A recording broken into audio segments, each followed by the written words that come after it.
जय Hind. Last class में हम लोग पढ़े थे पौधों में नियंत्रण एवं समन्वय और पादप हार्मोन वहाँ पर बताए थे। इसके बाद आज से जो हम लोग को पढ़ना है वो पढ़ना है जंतुओं में नियंत्रण एवं समन्वय। और वहाँ पर हम आपको बताए थे कि जंतुओं में जो नियंत्रण एवं समन्वय होता है वो तंत्रिका तंत्र एवं अंतःस्रावी ग्रंथि जो है उससे स्रावित होने वाले हार्मोन दोनों के संयुक्त कार्य करने से होता है। तो बारी बारी से उसी के बारे में पढ़ना है। हेडिंग डालेंगे जंतुओं में नियंत्रण एवं समन्वय। जंतुओं में नियंत्रण एवं समन्वय। जंतुओं में विभिन्न क्रियाओं का जो नियंत्रण होता है, नियमन होता है, वो किसके द्वारा होता है? तंत्रिका तंत्र एवं जो अंतःस्रावी ग्रंथि से स्रावित हार्मोन होता है वो दोनों के संयुक्त कार्य करने से। तो इसमें लिख सकते हैं कि जंतुओं में नियंत्रण एवं समन्वय, जंतुओं में नियंत्रण एवं समन्वय तंत्रिका तंत्र, तंत्रिका तंत्र एवं अंतःस्रावी ग्रंथि, अंतःस्रावी ग्रंथि द्वारा स्रावित हार्मोन, अंतःस्रावी ग्रंथि द्वारा स्रावित हार्मोन के संयुक्त कार्य करने से होता है। संयुक्त कार्य करने से तंत्रिका तंत्र और अंतःग्रंथि स्रावित हार्मोन जो है वो दोनों संयुक्त कार्य करते हैं, तब हमारे शरीर के विभिन्न क्रियाओं का क्या होता है? नियंत्रण होता है, नियमन होता है। अब अगर इसी में हम लोग आगे देखें तो अगर हम लोग जंतुओं में नियंत्रण एवं समन्वय पढ़ रहे हैं तो आगे हम लोग को बात करना होगा कि तंत्रिका तंत्र क्या होता है। तो सबसे पहले हम लोग तंत्रिका तंत्र समझते हैं। तंत्रिका तंत्र ये इंपॉर्टेंट पार्ट है। नर्वस सिस्टम क्या होता है? जनरली हम लोग के शरीर में विशेष प्रकार के कोशिकाओं का एक नेटवर्क होता है, जाल होता है, ठीक है, जो हमारे मस्तिष्क से और मेरुरज्जु से जुड़ा हुआ होता है। और मस्तिष्क एवं मेरुरज्जु से मस्तिष्क, मेरुरज्जु एवं इनसे संबंधित तंत्रिका कोशिकाओं का जो जाल होता है उन सबको सम्मिलित रूप से हम लोग क्या कहते हैं? तंत्रिका तंत्र कहते हैं। और वही तंत्रिका तंत्र जो होता है वो हमारे शरीर के विभिन्न भागों से आवेग को ग्रहण करता है, उसको मस्तिष्क तक ले जाता है और मस्तिष्क से आने वाले जो आवेग होते हैं उनको शरीर के अंगों तक पहुंचाता है। उसके बाद हमारे अंग जो होते हैं वो अलग अलग क्या करते हैं? अनुक्रिया करते हैं। तो ये देखिए इसमें तंत्रिका तंत्र क्या होता है। तंत्रिका तंत्र मस्तिष्क, मस्तिष्क, मेरुरज्जु, मेरुरज्जु जो होता है उस स्पाइनल कॉर्ड अंग्रेजी में इसको बोलते हैं। ये तंत्रिका कोशिका का बना हुआ एक रडनुमा छड़नुमा संरचना होता है जो हमारे रीढ़ के हड्डी के बीच में जो कैनाल होता है उसके अंदर मौजूद होता है। तो मस्तिष्क, मेरुरज्जु एवं इनसे संबंधित, इनसे संबंधित तंत्रिका कोशिकाओं के, तंत्रिका कोशिकाओं के जाल को, तंत्रिका कोशिकाओं के जाल को संयुक्त रूप से तंत्रिका तंत्र कहते हैं। संयुक्त रूप से क्या कहते हैं? तंत्रिका तंत्र कहते हैं। तंत्रिका तंत्र जो होता है उसके कई प्रकार होते हैं, लेकिन हम लोग को मेनली दो प्रकार पढ़ना है। तो हेडिंग डालेंगे तंत्रिका तंत्र के प्रकार, तंत्रिका तंत्र के प्रकार। तंत्रिका तंत्र जो होता है उसको कई भागों में बांटते हैं, लेकिन मेनली हम लोग दो भागों में बांटेंगे। पहला जो है उसको बोलते हैं परिधीय, परिधीय तंत्रिका तंत्र, परिधीय तंत्रिका तंत्र, या इसी को हम लोग शॉर्ट में कहते हैं PNS, पेरिफेरल नर्वस सिस्टम। और सेकेंड जो होता है उसको बोलते हैं केंद्रीय, केंद्रीय तंत्रिका तंत्र, या इसको शॉर्ट में बोलते हैं CNS। पहले आप इसको नोट करिए, इसके बाद आगे बढ़ते हैं।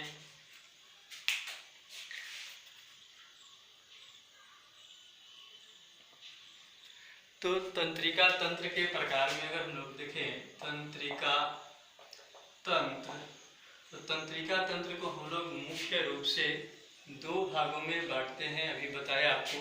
पहला होता है परिधीय, परिधीय जिसको हम लोग PNS कहते हैं, पेरिफेरल नर्वस सिस्टम। और सेकेंड जो होता है उसको बोलते हैं केंद्रीय। केंद्रीय का मतलब होता है सेंट्रल नर्वस सिस्टम, CNS। अब परिधीय क्या होता है? तो परिधीय में दो प्रकार के परिधीय तंत्रिका तंत्र का जो निर्माण होता है वो दो प्रकार के तंत्रिकाओं के द्वारा होता है।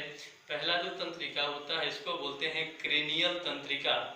क्रेनियल तंत्रिका, और क्रेनियल तंत्रिका का जो संख्या होता है वो 12 पेयर होता है, 12 जोड़ा होता है। इसके बाद जो दूसरा आता है आपका वो आता है स्पाइनल तंत्रिका। स्पाइनल तंत्रिका, और ये जो स्पाइनल तंत्रिका होते हैं ये 31 पेयर होता है, 31 जोड़ा होता है। और स्पाइनल तंत्रिका और क्रेनियल तंत्रिका को संयुक्त रूप से हम लोग क्या बोलते हैं? परिधीय तंत्रिका तंत्र बोलते हैं। अब इनके बारे में हम लोग को बारी बारी से पढ़ना है। क्रेनियल तंत्रिका तो हम पहले शॉर्ट ट्रिक लिख रहे हैं, एग्जाम में लिखने के लिए शॉर्ट ट्रिक नहीं है, याद करने के लिए होता है। तो ये 12 पेयर होते हैं, तो इसका शॉर्ट ट्रिक होता है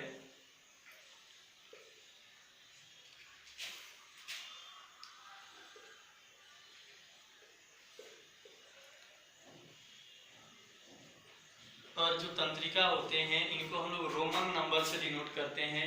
रोमन नंबर से 1 2 3 4 5, इसी प्रकार से 6 7 8 9 10 11 और 12। ये इस प्रकार से कोई भी तंत्रिका तंत्र जो होता है उसको रोमन नंबर से डिनोट किया जाता है। अब इनका हम बारी बारी से नाम लेकर ध्यान रखना। ये जो है ये एग्जाम में लिखने के लिए नहीं है, इधर जो लिखेंगे उसको अगर आएगा तो एग्जाम में लिखना है, ऐसे आता नहीं है। सिर्फ पूछता है क्रेनियल तंत्रिका कितना पेयर होता है मनुष्य में, तो वो कितना होगा? 12 पेयर। तो इसमें पहला जो आता है उसको बोलते हैं ऑल्फैक्टरी। ऑल्फैक्टरी होता है। सेकेंड पेयर जो तंत्रिका होता है उसका नाम है ऑप्टिक। ऑप्टिक। थर्ड जो होता है उसको ओक्यूलो मोटर कहते हैं, ओक्यूलो मोटर। नेक्स्ट जो होता है उसको बोलते हैं पैथेटिक, या इसी का एक और नाम होता है ट्रीक्लियर। ट्रीक्लियर। नेक्स्ट जो होता है T फॉर ट्राइजेमिनल। ट्राइजेमिनल सुन के भी लिख सकते हैं। इसके बाद ये आता है 6 नंबर। 6 नंबर जो होता है उसका नाम है एबडुसेंस। एबडुसेंस। नेक्स्ट जो होता है F 7 नंबर, और F का मतलब होता है फेशियल। फेशियल तंत्रिका। A का मतलब होता है ऑडिटरी। ऑडिटरी। G का मतलब होता है ग्लेसोफेरेंजियल। फेरेंजियल। V का मतलब होता है वेगस। A का मतलब होता है एसेसरी। एसेसरी। और H का मतलब होता है हाइपोग्लोसल। हाइपोग्लोसल। ये टोटल 12 पेयर जो होते हैं वो क्रेनियल तंत्रिका होते हैं, कपाल तंत्रिका होते हैं। ध्यान रखना क्रेनियल तंत्रिका को ही कपाल तंत्रिका, क्योंकि ये मस्तिष्क से कपाल से बाहर निकलते हैं और इनको नंबर से ही याद रखना है। ये पहला बात था, इसलिए हम आपको नंबर और ये नाम साथ साथ लिखे हैं।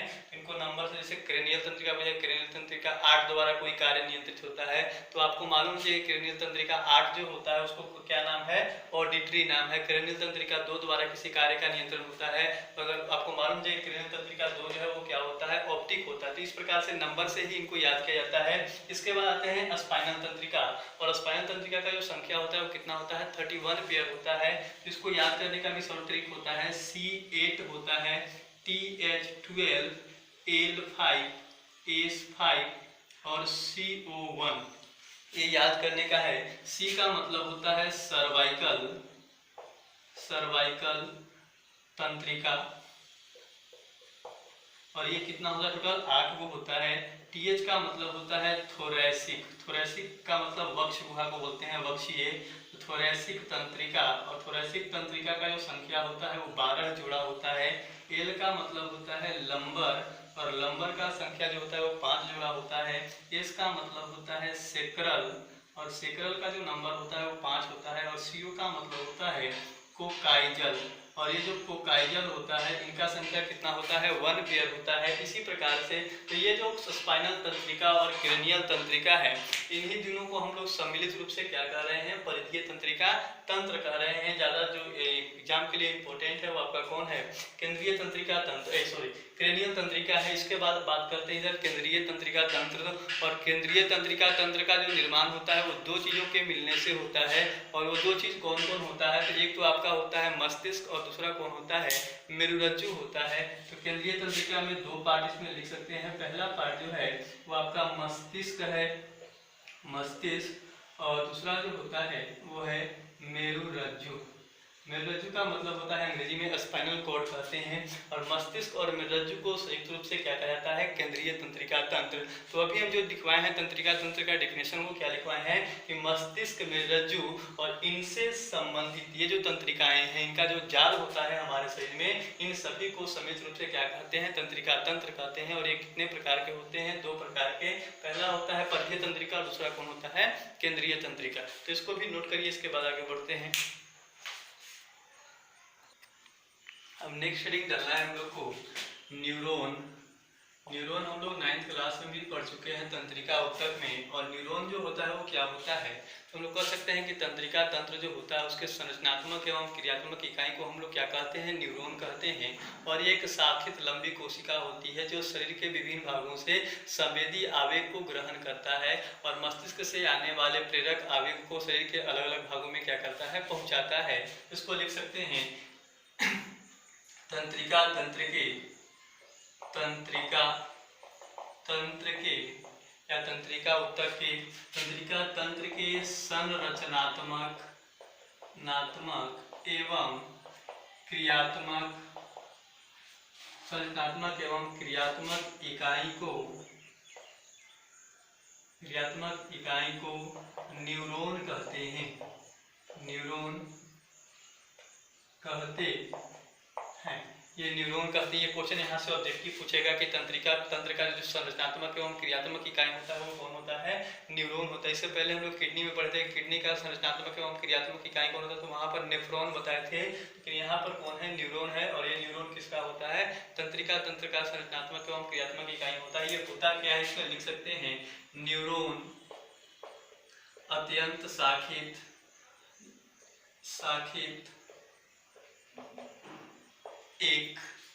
एक नहीं, हमारे शरीर में कई होते हैं, लेकिन एक कोशिका की अगर हम बात करें तो एक अत्यंत शाखित, एक लंबी कोशिका होती है, लंबी कोशिका होती है जो शरीर के विभिन्न भागों से संवेदी आवेग का मतलब होता है ऐसे आवेग जिनसे आपको किसी प्रकार का इंफॉर्मेशन या जानकारी प्राप्त होता है। ऐसे आवेग को हम लोग संवेदी आवेग कहते हैं। संवेदी आवेग को मस्तिष्क तक एवं मस्तिष्क से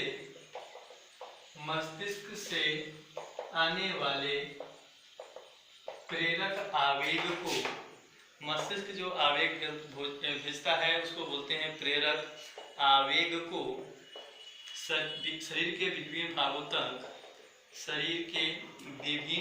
तक पहुंचाता है। तो ये है आपका न्यूरॉन कोशिका। तंत्रिका तंत्र के संरचनात्मक एवं क्रियात्मक इकाई को न्यूरॉन कहते हैं। न्यूरॉन जो होता है अत्यंत शाखित एवं लंबी कोशिका होती है जो शरीर के विभिन्न भागों से क्या करता है, आवेग को ग्रहण करता है और उस ग्रहण किए हुए आवेग को मस्तिष्क तक भेजेगा। और उस मस्तिष्क से जो प्रेरक आवेग आता है उसको कहाँ भेजता है, शरीर के अलग अलग भागों में भेजता है। तब तो उसके बाद हमारे अंग जो होते हैं वो क्या करते हैं, अलग अलग कार्य को करते हैं। इसके बाद हेडिंग डालना है न्यूरॉन की संरचना। न्यूरॉन की संरचना, और न्यूरॉन की संरचना जो है वो हम लोग 9th में पढ़े थे, बनाएंगे। यहाँ पर इतना में नहीं हो पाएगा, तो पहले इसको छापिए उसके बाद इसको बनाते हैं। तो न्यूरॉन कोशिका जो है वो कुछ इस प्रकार से दिखाई देता है। न्यूरॉन कोशिका के मुख्य रूप से 3 भाग होते हैं। एक तो ऊपर ये जो शाखित भाग आपको दिखाई दे रहा है इसको हम लोग डेंड्राइट्स कहेंगे। एक ये जो तारे जैसा कोशिका दिखाई दे रहा है इसको साइटोन, और एक ये लंबा जो भाग है जो नीचे आकर के शाखित हो रहा है इसको हम लोग क्या बोलेंगे, एक्सोन बोलेंगे। तो यहाँ पर बारी बारी से हम लोग समझेंगे। तो ये जो शाखित भाग इसको हम लोग क्या बोल रहे हैं, डेंड्राइट्स। डेंड्राइट्स है, डेंड्राइट्स। और डेंड्राइट्स के काम क्या होता है, ये सब अभी बोले थे कि न्यूरॉन संवेदी आवेग को अंगों से ग्रहण करता है, तो उन अंगों से संवेदी आवेग को ग्रहण करने में जो सहायता करता है वो यही डेंड्राइट्स करता है। क्योंकि इन डेंड्राइट्स के ऊपर क्या होते हैं, छोटे छोटे ग्राही मौजूद होते हैं जो अलग अलग संवेदनाओं को क्या करते हैं, ग्रहण करने में सहायता करते हैं। अभी डेंड्राइट्स आवेग को ग्रहण करके इस तारे जैसी कोशिका को ला करके दे देता है। और ये जो तारा जैसी कोशिका आपको दिखाई दे रहा है, इस तारे जैसी कोशिका को हम लोग क्या बोलते हैं, साइटोन कहते हैं, साइटोन। अब ये जो साइटोन होता है, साइटोन के अंदर का ये जो भाग होता है इसको हम लोग कोशिका द्रव कहेंगे, कोशिका द्रव। और ये जो गोला सा दिखाई दे रहा है इसको हम लोग क्या बोलेंगे, केंद्रक कहेंगे। तो साइटोन का काम क्या है, साइटोन जो होता है वो डेंड्रोन से आने वाले आवेग को ग्रहण करता है। अब आप देखें तो इस साइटोन के अंदर छोटे छोटे ये प्रोटीन के बने हुए संरचना होते हैं, और ये जो छोटे छोटे संरचना आपको दिखाई दे रहे हैं इनको बोलते हैं नीसल ग्रेन्यूल बोलते हैं, नीसल ग्रेन्यूल। ये नीसल ग्रेन्यूल जो होते हैं वो साइटोन के कोशिका द्रव में छोटे छोटे प्रोटीन के बने हुए संरचना होते हैं। ठीक है, इसके बाद यहाँ पर साइटोन से जो लंबा एक शाखित संरचना बाहर निकल रहा है, इस लंबे एवं शाखित संरचना को हम लोग क्या कहते हैं, एक्सोन कहते हैं। ये जो पूरा का पूरा भाग है ये क्या है, एक्सोन है। तो यहाँ से न्यूरॉन के तीनों भाग आ गए। ऊपर जो छोटा और अत्यंत शाखी जो संरचना दिखाई दे रहा है उसको डेंड्राइट्स कर रहे हैं। ये जो तारे जैसी कोशिका दिखाई दे रहा है इसको हम लोग साइटोन कर रहे हैं, और साइटोन से निकलने वाले इस लंबे एवं शाखी संरचना को क्या बोल रहे हैं, एक्सोन बोल रहे हैं। अब देखिए, अगर एक्सोन को आप देखिएगा तो एक्सोन जो है वो चारों ओर से एक झिल्ली द्वारा घिरा हुआ है, और इस झिल्ली को हम लोग बोलते हैं एक्सोलेमा, एक्सोलेमा कहते हैं। अब ये जो एक्सोलेमा है, तो एक्सोलेमा के अंदर ये वाला ये जो खाली स्थान दिखाई दे रहा है एक द्रव होता है, और इस द्रव को बोलते हैं एक्सोप्लाज्म, एक्सोप्लाज्म कहते हैं। अब इसी एक्सोप्लाज्म में इस प्रकार से तंतुनुमा संरचना होते हैं, और ये जो तंतुनुमा जो एक्सोन के एक्सोप्लाज्म में प्रेजेंट है, इन तंतुनुमा संरचना को हम लोग क्या कहते हैं, न्यूरोफाइब्रिल कहते हैं, न्यूरोफाइब्रिल, न्यूरोफाइब्रिल। अब हम लोग का जो एक्सोन होता है वो चारों ओर से एक इंसुलेटिंग का मतलब होता है, ठीक है, इंसुलेटिंग का मतलब होता है किसी भी प्रकार ऐसा लेयर जो एयर और वाटर हवा सभी के लिए क्या होता है, टाइट होता है, जिससे हीट और कोल्ड पास नहीं होते हैं। ऐसे लेयर को हम लोग इंसुलेटिंग लेयर कहते हैं। तो हम लोग का जो एक्सोन होता है वो चारों ओर से इसी प्रकार के इंसुलेटिंग लेयर द्वारा घिरा हुआ होता है, और ये जो इंसुलेटिंग लेयर जो एक्सोन को चारों ओर से घेरने का काम कर रहा है, इस लेयर के ऊपर इसको हम लोग क्या बोलते हैं, मज्जा आच्छद कहते हैं, मज्जा आच्छद। मज्जा आच्छद का एक और नाम होता है मायलिन शीथ, ये इंग्लिश नाम है, और हिंदी में इसको बोलते हैं मज्जा आच्छद। अब ये जो मज्जा आच्छद होता है चारों ओर से एक और लेयर द्वारा घिरा हुआ होता है, इस प्रकार से।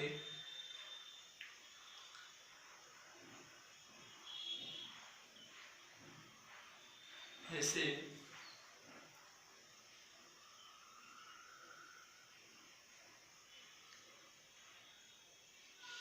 तो मज्जा आच्छद को चारों ओर से घेरने वाली ये जो लेयर होता है, इस लेयर को हम लोग बोलते हैं न्यूरीलेमा कहते हैं। अब देखिए दो लेयर है, अंदर वाला जो रेड वाला लाइनिंग है इसको हम लोग मज्जा आच्छद बोल रहे हैं, और बाहर वाले रेड वाला लाइनिंग को क्या बोल रहे हैं, न्यूरीलेमा।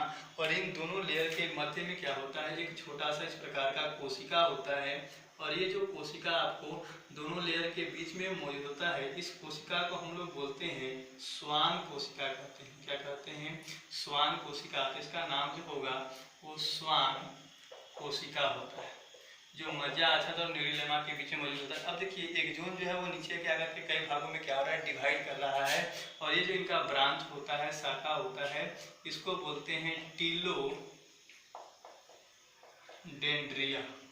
इसको टीलोडेंड्रिया कहते हैं। और टीलोडेंड्रिया जो होता है वो नीचे आकर के फूली हुई रचना का निर्माण करता है, और ये जो फूली हुई रचना को हम लोग क्या बोलते हैं, सिनेप्टिक नोब कहते हैं। और इस सिनेप्टिक नोब में क्या होता है, छोटा छोटा थैलीनुमा रचना होता है। और ये जो थैलीनुमा रचना जो सिनेप्टिक नोब के अंदर मौजूद होता है, इसको बोलते हैं सिनेप्टिक वेसाइकल या सिनेप्टिक पुटिका। ये जो बनाए हैं इसको बोलेंगे सिनेप्टिक पुटिका। सिनेप्टिक पुटिका में क्या होता है, एक विशेष प्रकार का द्रव भरा हुआ होता है। और वो जो द्रव जो सिनेप्टिक पुटिका के अंदर मौजूद है, उस द्रव को हम लोग बोलते हैं एसिटोकोलिन न्यूरोट्रांसमीटर। ये जो द्रव जो सिनेप्टिक पुटिका के अंदर भरा हुआ है, इसको बोलेंगे एसिटोकोलिन न्यूरोट्रांसमीटर, या इसी का एक और नाम होता है न्यूरोट्रांसमीटर। तो ये जो आपके सामने है ये एक्सोन का संरचना है। अब देखिए ये साइटोन था, ये पूरा का पूरा नीचे का भाग है एक्सोन है। तो साइटोन और एक्सोन के बीच का ये जो जंक्शन होता है, जहाँ पर एक्सोन जो है वो साइटोन से अलग हो रहा होता है, इस स्थान को बोलते हैं एक्सोन हेलॉक। एक्सोन हेलॉक या इसी का और कई नाम होता है, स्पाइक इनिशिएशन जोन इसको बोलते हैं, ट्रिगर जोन बोलते हैं। तो कई जोन के नाम जानते हैं, लेकिन आपको एक याद रखिए एक्सोन हेलॉक। एक्सोन हेलॉक वह स्थान होता है जहां से एक्सोन जो है वो साइटोन से क्या होता है, अलग होता है। तो इसको देख करके क्या करना है आपको बनाना, जिसको यहाँ से नहीं बन पा रहा होगा वो 9th क्लास के तंत्रिका उत्तर का जो चैप्टर पढ़ाए हैं उसमें लास्ट में हम आपको ये डायग्राम बनाए हैं, तो वहाँ से आप क्या कर सकते हैं, इसको बना सकते हैं। तो इसको पहले छापिए और आगे बढ़ते हैं इसके बाद।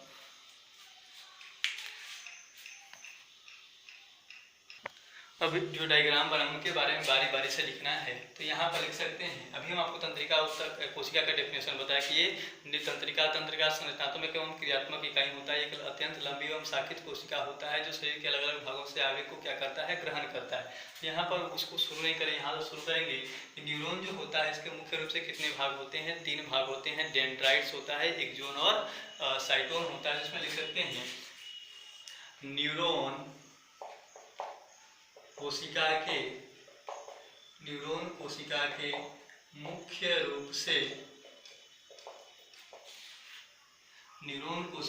मुख्य रूप से 3 भाग होते हैं। एक चीज और है, पिछला बार जो डायग्राम बनाए हैं उसमें करेक्ट कर लीजिएगा। ये जो डायग्राम जहाँ पर इस प्रकार से मज्जाच्छेद बनाए हैं, इस प्रकार से, तो जहाँ पर मज्जाच्छेद बनाया है तो 2 मज्जाच्छेद के बीच में ये जो गैप होता है इस प्रकार से बनाया हुआ होगा डायग्राम में, ठीक है। तो ये जो मज्जाच्छेद के बीच में इस प्रकार से जो अंतराल है, गैप है, इस गैप को हम लोग बोलते हैं रेनवियर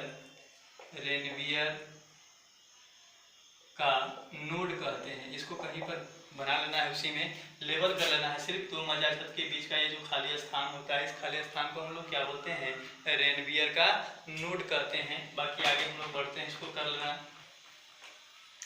देखिए, तो न्यूरॉन कोशिका के मुख्य रूप से कितने भाग होते हैं, 3 भाग होते हैं। पहला जो भाग होता है उसको बोलते हैं हम लोग डेंड्राइट्स। डेंड्राइट्स क्या होता है, तो अभी बताया थी, ये था इस प्रकार से साइटोन, और साइटोन से निकलने वाले इस प्रकार के जो छोटे छोटे अत्यंत शाखित संरचनाएं बाहर निकलते हैं, इन संरचनाओं को ही हम लोग क्या बोलते हैं, डेंड्राइट्स कहते हैं। तो लिख सकते हैं साइटोन से निकलने वाले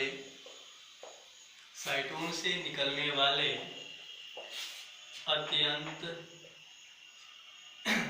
छोटे छोटे एवं अत्यंत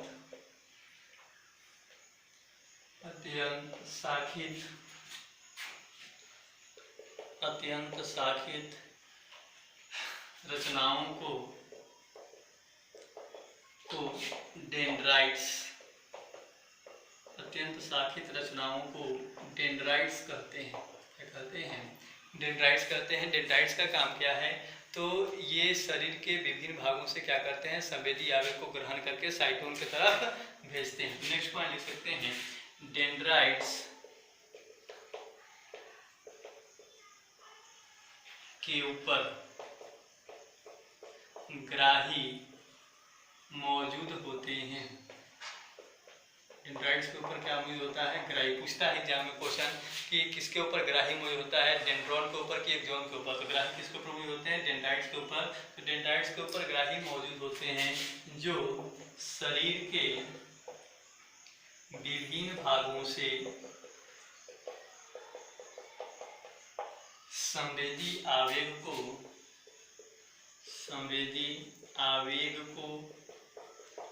ग्रहण कर साइटोन की ओर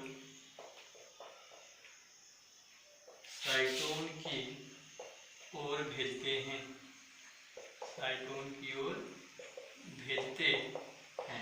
अब ये साइटोन क्या होता है? ये साइटोन अभी बताया था, इस प्रकार का जो तारे जैसा आकार वाला ये जो कोशिका है, इस कोशिका को ही हम लोग क्या करते हैं? साइटोन कहते हैं। और इसमें कोशिका द्रव एवं एक बड़ा क्या मौजूद होता है? केंद्रक मौजूद होता है। तो नेक्स्ट जो भाग आता है न्यूरॉन कोशिका का दूसरा, वो आएगा साइटोन हेडिंग डालेंगे। साइटोन क्या होता है? तो न्यूरॉन में उपस्थित अनियमित आकार के, ठीक है ना, कोशिका को हम लोग साइटोन कहते हैं। न्यूरॉन में उपस्थित चपटी एवं अनियमित का मतलब होता है उसका साखिस होता है, इसका आकार कोई निश्चित नहीं होता है। अनियमित आकार के कोशिका को साइटोन कहते हैं।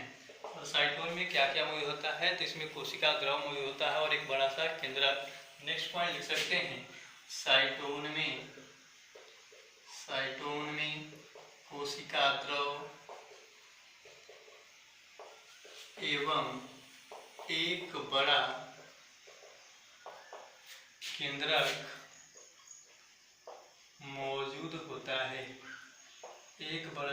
मौजूद होता है। तो इसको क्या कर लीजिए, नोट कर लीजिए। इसके बाद आगे बढ़ते हैं। अब साइटोन का यहाँ पर काम लिखेंगे तो साइटोन का कार्य क्या होता है, वहीं पर एक नीचे पॉइंट ऐड कर लीजिएगा। साइटोन डेंड्रॉन से प्राप्त आवेग को ग्रहण कर एक्सोन की ओर भेजता है। एक्सोन की ओर भेजता है। इसका काम क्या है? जो डेंड्राइट्स इसको आवेग देगा, संवेदी आवेग, उस संवेदी आवेग को ये क्या करेगा? ग्रहण करेगा। और ग्रहण करने के बाद ये किसको दे देगा? एक्सोन को दे देगा। नेक्स्ट इसके बाद हेडिंग डालेंगे, तीसरा जो भाग होता है वो आपका एक्सोन होता है। और एक्सोन क्या है? ये अभी डायग्राम में देखे थे, इस प्रकार से जो डायग्राम बनाए थे, इसमें ये जो लंबी एवं शाखित कोशिका ये जो है, इस लंबी एवं शाखित कोशिका को हम लोग क्या बोलते हैं? एक्सोन बोलते हैं। जो कहाँ से निकल रहा है? साइटोन से। तो लिख सकते हैं, साइटोन से निकलने वाले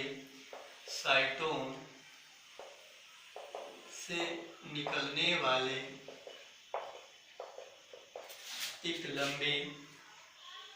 लंबी एवं शाखित कोशिका को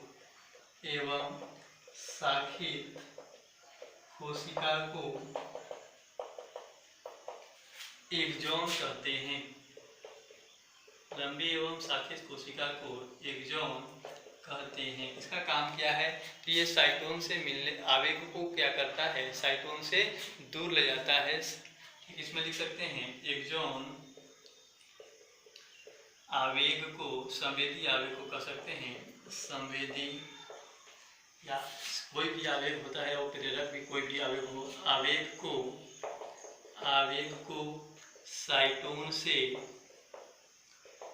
दूर ले जाता है।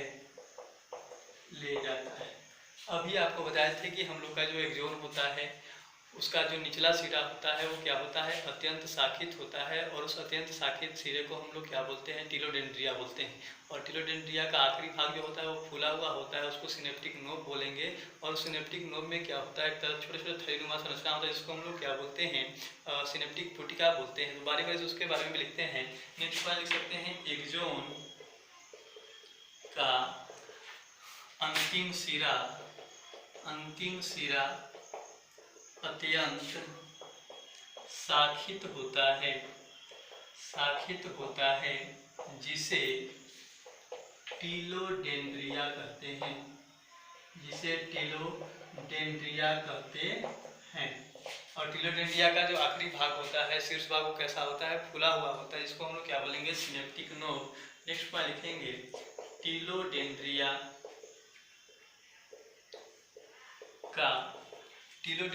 का अंतिम सिरा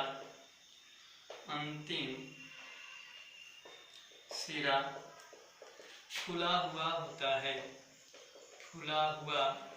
होता है, जिसे सिनेप्टिक नोब कहते हैं। सिनेप्टिक नोब कहते हैं। इसमें सिनेप्टिक पुटिका मौजूद होता है। इसमें सिनेप्टिक थैलेनुमा जो संरचना होती है उसको सिनेप्टिक पुटिका कहते हैं, जिसमें कौन मौजूद होता है? केमिकल, जिसमें एसीटोकोलिन ऐसी को बोलते हैं न्यूरोट्रांसमीटर मौजूद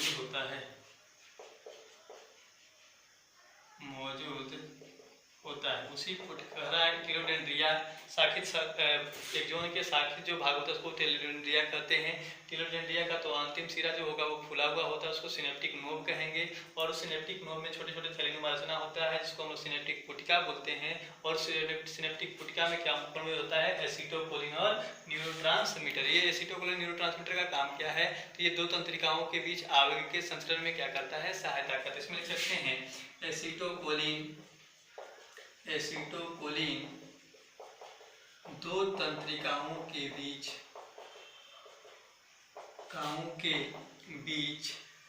आवेग संचरण में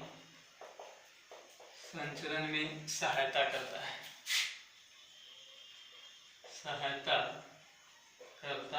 इसके बारे में हम लोग बाद में समझेंगे कैसे सहायता करता है। पहले इसको क्या कर लेना है? नोट कर लेना है। अब हम आपको बताए थे कि जो एक्सोन होता है वो चारों ओर से एक इंसुलेटिंग आवरण द्वारा घिरा होता है, और उस इंसुलेटिंग आवरण को हम लोग क्या बोलते हैं? मज्जा आच्छाद बोलते हैं। तो नेक्स्ट हेडिंग डालेंगे मज्जा आच्छाद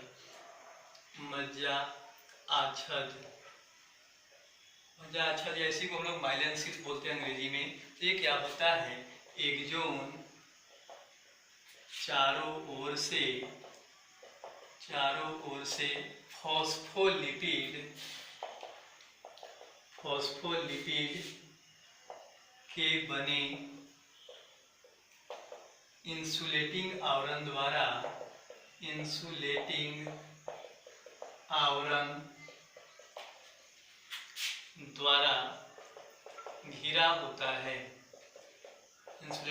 द्वारा घिरा होता है, जिसे मज्जा आच्छाद कहते हैं। मज्जा आच्छाद का काम क्या होता है? ये तंत्रिका में आवेग के तीव्र संचरण में क्या करता है? सहायता करता है। तो नेक्स्ट पॉइंट लिख सकते हैं यह आवेग के तीव्र संचरण में सहायता करता है। अब दो मज्जा आच्छाद, ये एक्सोन और एक्सोन में ये मज्जा आच्छाद इस प्रकार से बनाया हुआ है, ठीक है। तो दो मज्जा आच्छाद के बीच में क्या है? ये गैप है, और इस गैप को हम लोग क्या बोलते हैं? रेनवियर का नोड कहते हैं। तो नेक्स्ट हेडिंग जो आएगा वो आएगा रेनवियर का नोड।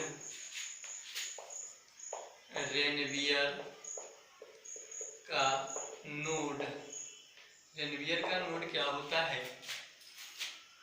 जो दो मज्जा आच्छाद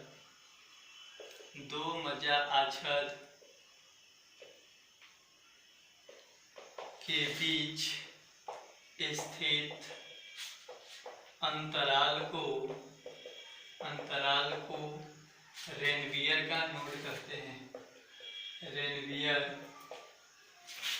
का नोड कहते हैं। तो मज्जा आच्छाद के बीच में जो गैप होता है उसी को हम लोग क्या बोलते हैं? रेनवियर का नोड कहते हैं। और एक चीज और हमको पढ़ना है, सिनेप्सिस। सिनेप्सिस क्या? जैसे मान लीजिए ये एक तंत्रिका है, तंत्रिका कोशिका, न्यूरॉन कोशिका। दूसरा न्यूरॉन कोशिका ये है, तो यहाँ से जो आवेग चलना शुरू किया तो ये साइटोन के पास आएगा, साइटोन किसको देगा, एक्सोन को, और एक्सोन से आएगा यहाँ पर। अब इस कोशिका से इसमें स्थानांतरित होना है, तो दोनों जुड़ा हुआ नहीं है, तो कैसे स्थानांतरित होगा, तो यहाँ पर ये जो गैप होता है दो तंत्रिकाओं के बीच में, दो जो नियर बाई न्यूरॉन होते हैं उनके बीच में ये जो गैप होता है इसको हम लोग क्या बोलते हैं, सिनेप्सिस कहते हैं। ये बार बार एग्जाम में पूछा, इंपॉर्टेंट है। दो क्रमवर्ती न्यूरॉन कोशिकाओं के मध्य में स्थित ये जो स्थान होता है इसको सिनेप्सिस बोलते हैं। और इसी सिनेप्सिस के द्वारा यहाँ से जो बताया था कि एसिटोकोलिन होता है, वो एसिटोकोलिन जो है उसमें स्रावित होता है सिनेप्सिस में, गैप में, और उस गैप से जो आवेग होता है वो दूसरे न्यूरॉन कोशिका में क्या होता है, संचारित होता है। तो सिनेप्सिस क्या होता है, दो क्रमवर्ती न्यूरॉन कोशिकाओं के बीच के स्थान को सिनेप्सिस कहेंगे। और ये सिनेप्सिस जो होता है वो दो तंत्रिकाओं के बीच में आवेग के संचरण में क्या करता है, सहायता करता है। तो इंपॉर्टेंट करके इसको हेडिंग डालेंगे, सिनेप्सिस। सिनेप्सिस, सिनेप्सिस इंपॉर्टेंट है। क्या होता है, दो क्रमवर्ती न्यूरॉन, दो क्रमवर्ती न्यूरॉन कोशिकाओं के बीच के स्थान को सिनेप्सिस कहते हैं, सिनेप्सिस कहते हैं। और इनका काम क्या है, तो सिनेप्सिस दो न्यूरॉन कोशिकाओं के बीच, दो न्यूरॉन कोशिकाओं के बीच आवेग संचरण में सहायता करता है। दो कोशिकाओं के बीच में जो आवेग का संचरण होगा, उनके आवेग के संचरण में सहायता कौन करेगा, सिनेप्सिस करेगा। तो इसको भी क्या कर लेना है, नोट कर लेना है। बाकी इसके आगे का जो चीज़ें हैं वो अगले क्लास में पढ़ेंगे। तब तक के लिए धन्यवाद। नोट कर लीजिए।